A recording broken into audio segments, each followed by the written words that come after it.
Hi all students studying in 12th science stream. This video is for you. It's just an informative video. We need to update with all the informations which are presented here with respective websites. तो ये उन लोगों के लिए है जो कि 12th में साइंस में पढ़ रहे हैं, वो स्टूडेंट्स जिन्होंने अभी 12th में साइंस के साथ पास कर लिया है या अभी 12th स्टैंडर्ड में है, उनके लिए है ये. You need to appear agriculture courses के लिए, जैसे कि बीएससी एग्रीकल्चर. स्टूडेंट्स कैसे अप्लाई करेंगे? तो सबसे पहले 12th में जो स्टूडेंट है वो CUT एग्ज़ाम अपेयर करते हैं, कॉमन यूनिवर्सिटी एंट्रेंस टेस्ट, जो बहुत सारी यूनिवर्सिटीज़ के लिए होता है, बहुत सारे अलग अलग कोर्सेज के लिए होता है, वैसे इसके लिए भी होता है. तो after announcement of CUET examination results, ICAR, that is Indian Council of Agricultural Research under Ministry of Agriculture and Farmers Welfare, वो फिर अपना काउंसलिंग का शेड्यूल अनाउंस करते हैं. तो इस टाइप से वो सारा डिटेल्स देंगे कब काउंसलिंग स्टार्ट होनी है UG प्रोग्राम्स में एग्रीकल्चर एंड एलाइड साइंसेस के लिए और दैट पर्टिकुलर सेशन. पूरा ये इस तरह से डिटेल्ड होता है. एक राउंड से लेके 4 या उससे ज़्यादा राउंड भी हो सकते हैं. तो फाइनल राउंड तक का पूरा शेड्यूल इस टाइप से देख सकते हैं स्टूडेंट्स. ये सारी इंफॉर्मेशन के बाद फिर वो उसी ICAR की काउंसलिंग जो वेबसाइट होगी उसके ऊपर जाके, ये लेफ्ट हैंड में आप ये देख रहे हैं, ये न्यू रजिस्ट्रेशन है फॉर UG प्रोग्राम्स. जो अंडर ग्रेजुएट प्रोग्राम्स होते हैं उनके लिए यहाँ पे वो न्यू रजिस्ट्रेशन पेज पे जाते हैं. Then students need to fill all the information to register themselves for undergraduate courses. For example, कौन सा एग्ज़ाम की हम बात कर रहे हैं, प्रेसिस था इसका criteria eligibility, CUET exam. So it is mentioned here as CUET ICAR UG. और जो नॉर्मल एक ही एग्ज़ाम होता है CUET का, वही का रिजल्ट है. But since here you are applying for ICAR course, इसलिए यहाँ पे मेंशनड है. तो वही CUET का जो आपका एग्ज़ाम आपने क्वालिफाई किया, स्कोर कार्ड, सारी डिटेल्स आप उसमें से देख के अपना एप्लीकेशन नंबर कौन सा है जो आपका CUT के एग्ज़ाम में था, तो you have to fill application number of CUT examination and then enter roll number of CUT examination. वो एक ही, there is only one CUT examination जो आपने अपियर किया और ले लिया, तो वही का सारा डिटेल्स इसमें you have to fill in. And once you register, you get all those details and then you can log in as you do with other website or apps. So after filling all information from that space of new registration, इस तरीके से सारी details जो हैं आपको उसमें वो summarise होके आ जाती हैं रजिस्ट्रेशन फॉर्म की. तो इस तरीके से ये जो आपने इंफॉर्मेशन फिल किया, and what that information includes, उसमें मेनली जो आपने 12th में जो सब्जेक्ट्स रखे, let me show you.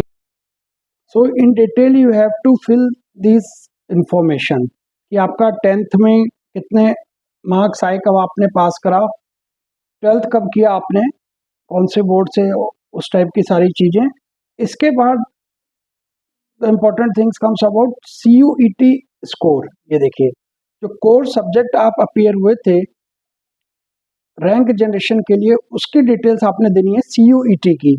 For example, अगर आपने CUET के सब्जेक्ट्स में कोर सब्जेक्ट जो 5 में से भरे थे, तो आपके 3 केमिस्ट्री, मैथ्स और PC physics, that means PCM. यानी अगर आपका फॉर एग्जांपल PCM था, 3 कोर सब्जेक्ट, या PCB था, वो आपको यहाँ पे फिल करना है.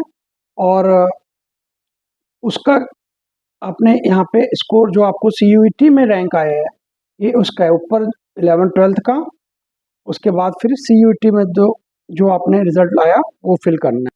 तो बाद में फिर आप ICAR की वेबसाइट पे जाके ये सारी चीज़ें देख सकते हैं। And in case you need to make some changes then you can edit registration form for your UG examination. और उसमें फिर आपको जो है वो हर बारी इसी तरीके से आपका एप्लीकेंट जब आप लॉगिन करते हैं कुछ भी चेक करने के लिए details, then you have to again make application number.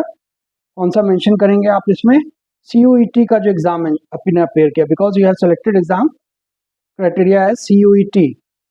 तो CUET और UG के लिए आपका जो CUET का एप्लीकेशन नंबर है वो आप डालेंगे, और जो पासवर्ड आपने रजिस्ट्रेशन के टाइम पे अपना क्रिएट किया उससे आप उसको। अब बात करते हैं कि सारा रजिस्ट्रेशन आपने करने के बाद ICAR शेड्यूल के हिसाब से अनाउंसमेंट हो जाते हैं, रैंक का वो डेट आ जाती है। तो जब जिस दिन वो रैंक आएगा उस दिन जब आप उसको लॉगिन करेंगे तो इसमें आपको दिखेगा कि पे काउंसलिंग फ़ी, ये आप देख रहे हैं। ये काउंसलिंग फ़ी जो है उस पे आपको वो फ़ी पे करनी है, काउंसलिंग फ़ी। देन अगेन अब आपको जो नेक्स्ट प्रोसेस है तो that is to upload documents. अब ये बहुत इंपॉर्टेंट सेगमेंट है, तो it's always good that you keep your documents ready in advance. पहले से ही आप अपने डॉक्यूमेंट्स को रेडी करके रखें, ताकि यहाँ पे फिर आप जा तो जो डॉक्यूमेंट्स आपने अपलोड करने हैं उसमें जैसे सबसे पहला होता है कि आपका बर्थ सर्टिफिकेट।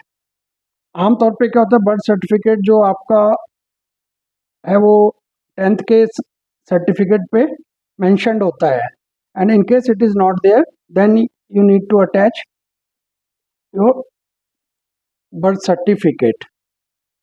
अगर वो उसमें मेंशन को अपलोड करनी है, I think I should speak louder ताकि आपको पता रहे कि एक तो आपका डेट ऑफ बर्थ हो गया जो आमतौर पे हमारा 10th का सर्टिफिकेट होता है, नहीं तो आपने अलग वो किया है तो वो। देन क्लास 10th का certificate, then class 10th marksheet, after that 12th certificate, 12th marksheet, then admit card. अब अक्सर क्या होता है कि आप डॉक्यूमेंट्स को संभाल के अगर फाइलिंग नहीं रखते हैं तो कई बारी एडमिट कार्ड हमको NTA का नहीं मिल रहा होता है, तो वो भी आपका उस टाइम पे सब कुछ रेडी होना चाहिए। तो एडमिट कार्ड जो आपको NTA ने इशू किया था वो, उसके बाद जो आपने एप्लीकेशन जब सबमिट किया था NTO को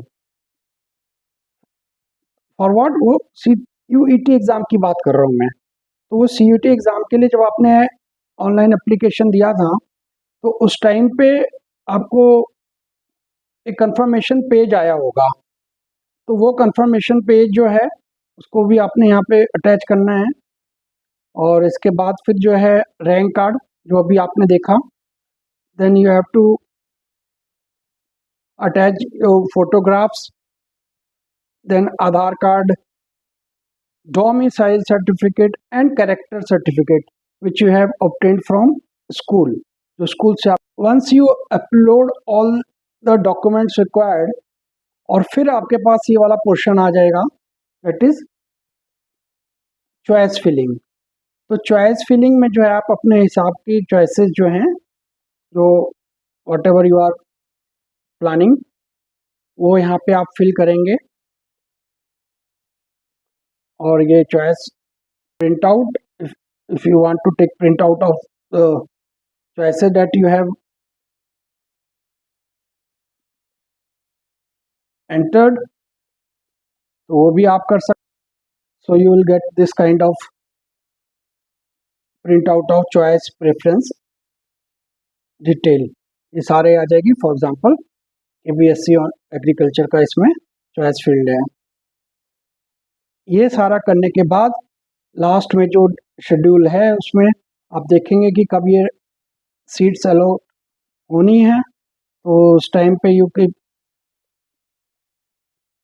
चेक, और उसके बाद फिर जिस दिन वो अनाउंस होता है तो इस टाइप से आपको ये अलॉटेड कोर्स और यूनिवर्सिटी फर्स्ट राउंड की जैसे देखने को मिल जाती हैं। So since it is first round and in case you do not find your name or allocation in the first round, never be disheartened, कभी भी आपने उदास नहीं होना है। आगे बहुत सारे राउंड होंगे, क्लोजिंग राउंड जो मैप राउंड होगा तब तक आपने होप करना है to get some good choices, और जो हाँ आपने एक्सपेक्ट किया है आपकी वो यूनिवर्सिटीज़ में सीट के लिए।